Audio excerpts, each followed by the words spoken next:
네, 안녕하세요. 자파 없는 이야고 유피디입니다. 이유있는 영화썰 한국이 싫어서라는 네. 영화입니다. 이 영화는 8월 28일에 개봉을 했고요. 장르는 드라마입니다. 고화성 배우가 주인공으로 나오는 영화고요. 감독님은 한여름의 판타지아로 유명하신 장건재 감독님의 신작입니다. 영화 내용은요, 제목 그대로 한국이 싫어가지고 한국을 떠나서 뉴질랜드로 가가지고 인생을 새로 시작하게 되는 게나라는 친구가 주인공으로 나오는 이야기입니다. 고화성 배우가 주인공이잖아요. 네. 아역 배우 때부터 지금까지 연기를 계속 해왔잖아요. 그래서 고화성 배우를 보니까 조금 아련한 느낌이 있더라고요. 옛날에는 저 배우가 괴물이라든지 그런 데서 어린 아이였는데, 어린 아이였는데 지금은 성인 되고 자기 길을 주도적으로 선택하는 인물이잖아요. 그런 성인으로 자랐구나 그런 느낌도 좀 들었었어요. 맞아요. 고화성 배우 하면은 제일 먼저 생각나는 게 자기 주장이 확실하다는 강한 이미지가 있어요. 단단한 이미지가 있는데 삼진그룹 영어 토익반에서도 그랬고, 그리고 한거라는 영화에서도 그랬고, 그런 뭔가 강단 있는 모습이 좀 있거든요. 그런 이미지가 있는데 이 영화 속에서도 그런 모습을 그쵸. 보여줍니다.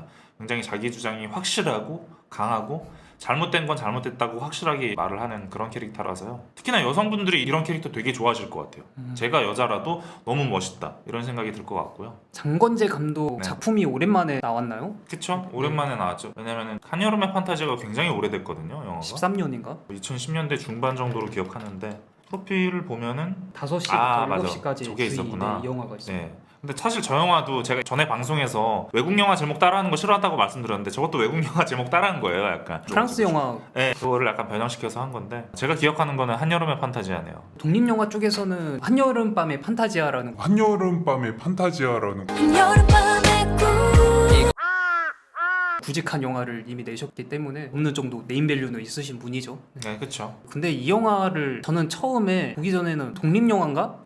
그런 생각을 했었거든요. 근데 보고 나니까 규모가 독립영화 수준은 아닌데 약간 그 생각이 들더라고요. 생각보다 규모가 좀 네, 좀 크다. 있으니까 그래도 나름 좀 유명한 배우들이 나오고 맞아요. 네. 근데 이 영화가 개봉 방식은 와이드 릴리즈로 개봉을 했는데 개봉 성적은 약간 독립영화 같은 그쵸. 성적이긴 하거든요. 그래서 그 중간 지점이 있는 것 같아요. 독립영화 상영관에서도 이 한국이 싫어서가 상영을 하고 있어요. 그렇기 때문에 상업영화로도 인정이 되는 영화고 독립영화로도 인정이 되는 그런 영화인 것 같습니다. 상업영화다, 독립영화다 명확하게 구분할 수 있는 영화도 있는데 네. 이 영화처럼 어느 카테고리에 넣어야 될지 묘한 영화들도 있긴 하거든요. 그렇죠. 네. 저희가 이렇게 상업영화, 독립예술영화로 구분을 짓는 이유는 지금 양극화가 심화돼서 이렇게 말씀을 드리는 겁니다. 이 영화 혹시 보셨나요? 네, 봤습니다. 네. 이 영화 독특하잖아요, 제목 자체가. 네, 소설 원작이기도 하고 심지어 부산영화제 개막작으로 상영이 됐었고요. 그래서 궁금했어요. 한국이 왜 싫을까? 그거에 대해서 어떤 식으로 표현을 했을까가 되게 궁금했는데 제가 이 영화에 대한 한 줄 평이랑 별점을 먼저 말씀을 드릴게요. 궁금하네요.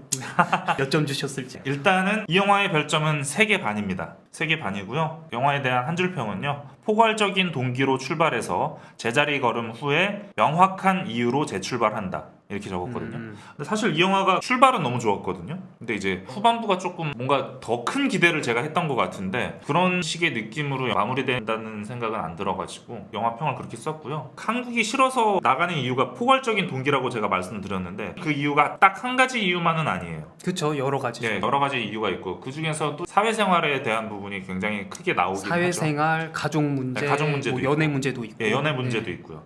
그런 여러 가지 포괄적인 동기로 출발을 해서 답보 상태에 빠진단 말이에요. 네. 이 주인공이. 그래서 제자리 걸음이라는 표현을 썼고요. 그리고 명확한 이유로 재출발한다라고 했는데 그 명확한 이유가 이제 됐다. 그래, 나는 뉴질랜드가 마음에 들어. 정답은 뉴질랜드였어. 정답이 이거였구나 하고 재출발을 하는 게 아니라 뉴질랜드든 어디든 간에 내가 이제 살아갈 동기부여, 명분이 생겼다는 식으로 영화가 마무리가 되는데 그 부분에 있어서 개인적으로는 그렇게까지 만족스럽진 않거든요. 이 영화가 표현하는 데 있어서 중반에 보면은 게나라는 그 친구가 아는 사람 중에 한 분이 사망하는 일이 벌어지거든요.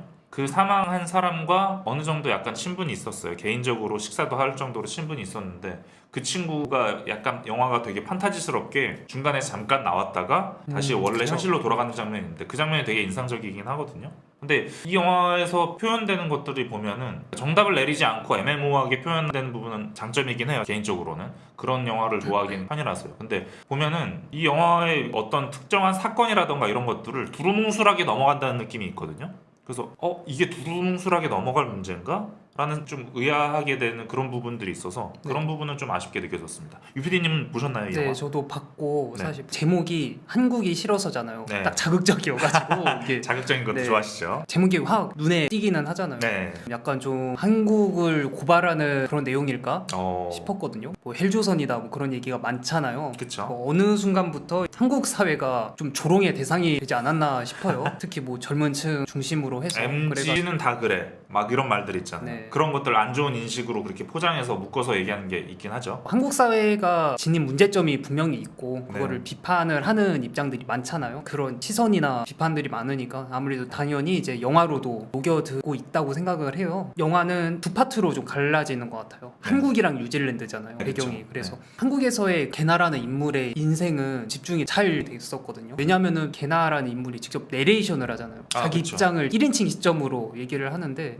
저런 문제가 있기는 하지. 저거는 공감이 된다 하면서 영화가 말하는 대로 따라갈 수는 있었거든요. 근데 뉴질랜드로 이제 배경을 옮기고 나서는 네. 약간 몰입이 조금 떨어졌었어요. 왜 그 이유가 뭔가요? 외국이라서 그런지는 모르겠는데 공감이 되지는 않았던 것 같아요. 거기서 겪는 문제들이라든지 네. 직접 제가 타지 생활을 뭐 해본 적이 없으니까 지루함도 살짝 느꼈었고. 아 그래요? 저는 뉴질랜드는 지루하다기보다는 이거 스포일러인데 미리 말씀드릴게요. 스포일러입니다. 어떤 장면인가요? 네, 특정 장면이 있어가지고요. 낙하산 타고 날아가는 그 친구 때문에 안 좋은 일에 연루가 돼가지고 추방을 당해야 되는 일이 생기잖아요. 그 사건이 갑자기 없어지거든요.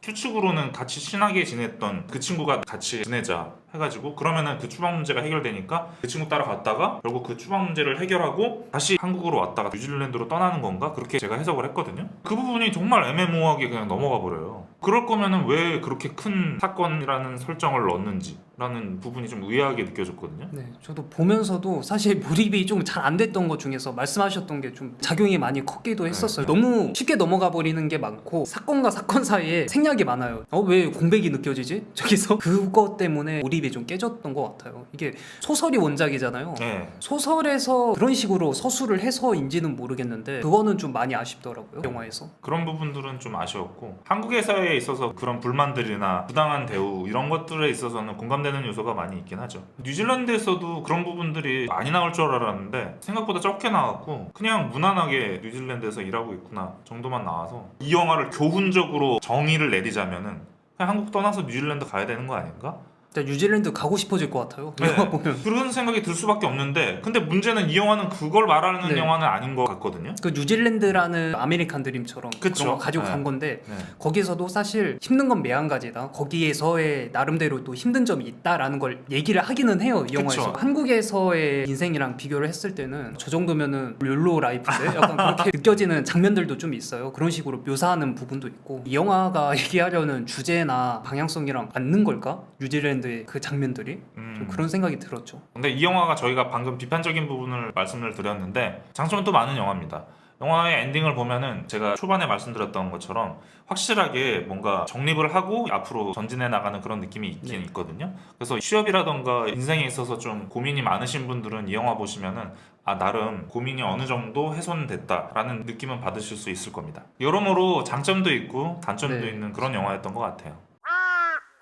영화 포스터 오른쪽 하단에 보면 펭귄이 있어요. 저 왜 펭귄이 있냐면요. 사실상 게나라는 주인공은 한국이 싫다기보다는 추운 게 싫은 거거든요. 그쵸. 가정 집안 형편이 맨날 보일러 못 돼가지고 추운 집에서 살아가지고 맨날 잘 때 추워요. 그래서 추위를 진짜 너무 싫어하는데 그래서 남쪽으로. 그쵸. 뉴질랜드로 간 이유도 추위가 싫어서 간 거죠. 그래서 영화 제목 바꿔야 될 것 같아요. 추위가 싫어서. 한국에서도 여름이 쉽지 않은데. 그쵸. 저희는 지금 여름도 여름이 쉽지 싫어서. 않은데. 더위가 싫어서.